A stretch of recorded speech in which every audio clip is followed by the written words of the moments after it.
At ako na magtatanong dito po sa Nasugbu, Batangas, si Mr. Jerome Almodovar, isa pong ateista. Sige po, pwede na po kayo magtanong kay kapatid na Eli. Magandang gabi po, Sir Soriano. Bali, magpapakilala po muna ako. So, representative po ako ng RDNA, Rationals and Darwinists of Nasugbu. So, kami po ay mga atheist. So, kung hindi po kayo masyado familiar po sa atheism, explain ko na po kung ano po yung atheism.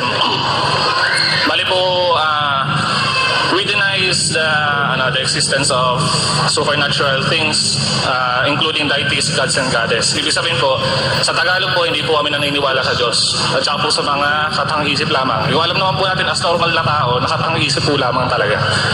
So, bali, ang question ko po sa, para po sa inyo, bilang logical po na tanong, does God has a nature? If there is, who created that nature? And if God created time and space, how can He exist without time and space? Paano po siya mag-exist nang wala pong time and space? At saka po, i-raise po natin yung question kung sasabihin niyo po na everything comes from God. So, ang pinaka-raise question po dun ay, where did God came from? Or who's the creator of God? Bali, pinatanong ko na po talaga ay kasama na po yun, can you prove God's existence considering evolution is not only a theory but a fact, and also without using Bible, just rational and factual explanation supported by scientific evidences? Salamat kapatid sa pagdalo mo. Unang-una, yung sinasabi mo na how can God create nature if He has nature Himself? At anong nature naman ang nag-create sa Kanya? Yun ang sabi mo no? Ganito kapatid, unang-una, hindi doon tayo dapat mag-umpisa sana Pero kung yun ang tanong mo, doon tayo mag-uusap. Okay. Walang capacity yung computer para i-analyze niya kung saan siya galing. Tama. The enormous capacity of the computer is unquestionable. It manages practically the entire earth now. It manages banking systems, telecommunication systems, satellite systems, etc. And we are now actually on the mercy of computers so that you can talk with me and I can talk with you sa isang kondisyon na napakalayo natin. We are at the mercy of the computer. Granting na ikaw ay computer, do you have any way to analyze why did you exist? The computer has no way analyzing how did it exist. Dahil hindi alam ng computer kung sino gumawa sa kanya, paano siya naging computer, hindi alam ng computer yon. But it doesn't mean na walang gumawa sa computer. It doesn't mean na walang gumawa sa computer. Walang atheist na maniniwalang ang computer just existed like that. Na nag-evolve ang computer na galing sa bakal, yung bakal by their own free will, nagkasama-sama, tapos kumuha sila ng plastic chip, tapos kumuha sila ng kung ano-anong mga ingredients, tapos nabuo yung computer mag-isa. No modern human in his wildest imagination that will believe that the computer assembled itself through evolution or through natural formation. The computer was invented by a scientific mind. Yun ang totoo. Ngayon, ang masasabi ko sa iyo kapatid, our brains is far better than the most complex of computers we have now. That's true. The brains of humans. That's true. Ngayon, kung ang ating pag-uusapan ay yung sinasabi mo na and if God created time and space, how can He exist without time and space? You see? Where did God come from? And who is the creator of God? Ayun, yun ang mga tanong ng pangkaraniwan na ng mga hindi naniniwala sa Diyos. Correct. Pero bibigyan kita ng ideya kapatid kung ba't ako naniniwala sa Diyos. naniniwala ka siguro at dapat mong maniwala, you are duty bound, you are obliged to believe na sa mundo ngayon meron tayong mga existing manuscripts that have existed for the last 1,600 years. Isa dyan yung tinatawag nating mga manuscripts ng Biblia Mga scrolls? na kung tawagin ngayon ay Codex Sinaiticus. Okay. It was written by hand in the 4th century of our common era. If you are an atheist, you believe in science. You believe in science. And the science of carbon dating determines the undetermined age of artifacts, mga records ng fossils, and etc. Okay, time out muna. Pasensya na po kung kayo po ay baguhan at kayo po ay naiinis posible. Hininto ko po yung video, pasensya na po. Pero gusto ko lang bang sabihin yung mga konting input ko lang po, just to clarify. So it's more like a question and answer kasi ito yung itanong mo kay Soriano portion. I'm not sure kung ang flow ba ito ay debate na with speakers, pero I think based on the title of the show, itanong mo kay Soriano kasi ito kasi isang segment kung saan yung mga guests sa kanilang parang programa ay pwede magtanong. So I'm not sure kung merong mga turns ba katulad ng isang regular na debate. But so far, the main points na nakita ko dito ay una, yung of course yung the questions of existence ng God, yung sa mga pinaka-basic questions. Totoo naman sinabi ni Brother Eli as to paano nagkaroon ng nature ng God, kung siya din ang nag-create ng nature, at yung kanya pagiging bound by time and space dahil siya din ang nag-create ng everything. At yung parang premise din na sinasabi niya na evolution is a fact. So gusto kong malaman paano ito masubstantiate, explain more about sa fact ng evolution. Kasi assumption din na sinasabi niya, we all know that evolution is a fact. At yung third na main point na sabi ni Mr. Almodovar about sa hindi paggamit ng Biblia. So far sa mga sinasabi ni Brother Eli, binibigyan niya nga ng ehemplo, hindi base sa Biblia. At pangalawa, dahil nga intelligent design yung nakikita ko, sinasabi niyo halimbawa ng Pag lungwas ako, hahantingin kita. Ala. Pero huwag ka mag-alala, kakausapin lang naman kita. Tama. And I will prove to you that your God, your Jesus and your beloved Eli o God Soriano are nothing but fraud. Tignan mo? Ogag pala ako, ano? Patunayan mo ogag ako ngayon. Ganyan ang natutunan mo sa pagiging ateista mo, no? Ay, nako. Wala kang galang sa kapwa mo, tatas magdidiman ka ng galang. Alak ka. Kami, tinanggap ka namin dyan. Baka pinamirienda ka pa dyan, eh. Pero hindi ka namin ginagawa ng ganyan, eh. See? Bakit sinabi mo akong ogag na at sasabi mo sa akin, fraud ako? Bakit ako fraud? Anong ginawa kong masama sa'yo? Yan ang hirap sa mga hindi naniniwala sa Diyos. Sabi kasi sa Biblia, pakinggan nyo mga kababayan. Sa awit ganito nakasulat. 53:1. Ang mangmang ay nagsabi sa puso niya, walang Diyos. Nangapahamak sila at nagsigawa ng kasuklam-suklam na kasamaan. Walang gumawa ng mabuti. Ano, walang gagawin matino itong mga hindi naniniwala sa Diyos ayon sa Biblia. Ano ang fraud ko? Si Jesus fraud? Baka hindi mo kaya patunayan fraud si Jesus. Yan ang pagsasalita out of ignorance. Pumunta ka sa istorya ng Rome, pinapatunayan ng Rome na Jesus is real, hindi fraud.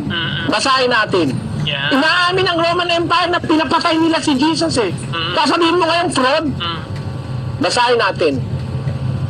Ayan, sa Roman History Annals 1544. The Roman historian Tacitus wrote concerning the Great Fire of Rome in Book 15, chapter 44 of his Annals. Nero fastened the guilt and inflicted the most exquisite tortures on a class hated for their abominations, called Christians by the populace. Christus, from whom the name had its origin, suffered the extreme penalty during the reign of Tiberius at the hands of one of our procurators, Pontius Pilatus. Ang Roman history na nagsasabi niyan, Jesus suffered in the hands of one of our procurators, Pontius Pilatus. Totoo bang may Pontius Pilato? Tingnan natin ang archaeology. Kung may Pontius Pilato talaga na nagparusa at nagpapako sa krus kay Kristo. Basahin mo, Sis Luz. Ito po isang nahukay, Italian excavation. Yan, in 1961, an Italian archaeologist discovered a limestone at Caesarea Maritima, Israel. On the face is a monumental inscription written in Latin, which is part of a larger dedication to Tiberius Caesar, which clearly says that it was from Pontius Pilate, prefect of Judea. yung existence ni Pontius Pilate is undeniable because merong mga artifacts na nagsasabi na talagang siya is a Roman procurator. At inaamin ng isang historian na si Tacitus, Roman historian, na si Kristo namatay sa kamay ng isa sa ating mga prokurador na walang iba kundi si Poncio Pilato. Ngayon, so merong witness about Jesus outside the Bible, sa Roman history at saka sa archaeology. Ngayon, si Kristo rin ang nagsabi, render unto Caesar the things that are Caesar's, and to God the things that are God. Referring to a coin. Natuklasan din ng archaeology, totoo palang merong coin na ganun, yung sinasabi sa Mateo. Pakilagay mo sa screen at pakibasa mo, Sis Luz. Opo, ito po yan. Yung nasa Biblia, in Matthew 22:21, it says, They say unto him, Caesar's. Then said he unto them, Render therefore unto Caesar the things which are Caesar's, and unto God the things that are God's. Nakakuha po sila ngayon ng denaryo, silver coin. Yan. Silver, denarius. Ito, may mukha ng Cesar. Noong 31 BC to 14 AD, mayroong kung coin na Augustus Caesar ang nakalagay. Pero nung panahon ni Kristo, yun naman pong 14 to 37 AD, ang nagsisirculate noon ay yung coin bearing the name and the inscription of Tiberius Caesar. Yan po yan, silver denari. Yan, kaya yung sinasabi sa Mateo tungkol sa sinabi ni Kristo na merong coin na gano'n na bigay nyo kay Cesar, yung kay Cesar at sa Diyos yung sa Diyos. So yan authenticated and affirmed by physical evidence. Yung coin mismo at saka yung existence ni Pontius Pilate nagpapatunay na si Jesus ay hindi fraud. Kapatid, hindi fraud si Jesus. To accuse Jesus as a fraud and me as a fraud, ano ang tutol mo sa akin? Ako ba fraud? Tao rin naman ako eh. Kung may utak ka, may utak din ako. Oh. At kung paniwala mo naman eh, wala akong utak, ba't naman nakikipag-usap ka sa akin? Di ba ganon? Eh sabi nga ng Tagalog, ang pumatol sa wala, ulo lang kanyang kamukha eh. Hindi ogag lang, ulol. O, di ba? Eh ngayon, paano mo sasabihin ngayon na ako'y fraud, si Jesus ay fraud? Anong science ang gagamitin mo Sige. para i-disprove mo ang existence of Jesus? At sabihin mong fraud. Diba? Sana learn to be just equitable. Mag-aral kayo mga ateista, mag-aral kayo ng pagiging equitable. Huwag kayong masyadong akala nyo, napakagagaling nyo na kasi. Yan ang pinaka, hindi ko gusto sa mga ateista, lahat ng nakausap ko ateista, akala nila, ang gagaling na nila. Eh, ganun pa man, we are giving you the benefit of the doubt. Ba't mo sinasabing ako fraud at si Jesus ay fraud? Sa anong punto, kapatid? Regarding po sa being fraud, unahin po natin si Jesus Christ. So si Jesus Christ po, yung tinatawag nilang Christus, is just a term. Pinag-aralan po din namin. It means the Savior or the Benighted One. So ayun po yun. Yung hindi siya nag-refer sa talagang tao. Kasi po yung mismong, yung Jesus Christ po na yun, hindi lang po siya, yung Messiah, sa panahon po na yun. At may mas nauna pa po sa kanya, ang Messiah, around maybe 10,000 BC, mga ganun po. Kung napag-aralan nyo rin po si Horus, yung makikita nyo po yung magkakapareho po ng storya ni Horus tsaka po ni Jesus Christ. So, yung tungkol naman po dun sa existence po ni God, kasi po parang naghahanap lang kayo ng butas sa akin eh. So, sige po. Yung pong Shroud of Turin, napatunayan din naman po mali. Na mali. At ayun yung pinapaniwalaan nyo na parang pruweba na nag-exist si God. Tinan mo, sabi ko nga sa'yo, kapatid, I will not allow you to destroy my reputation. Huwag mo akong iaakusahan ng hindi ka Saan pala, nag-aral ka muna bago nakipag-usap sa akin eh.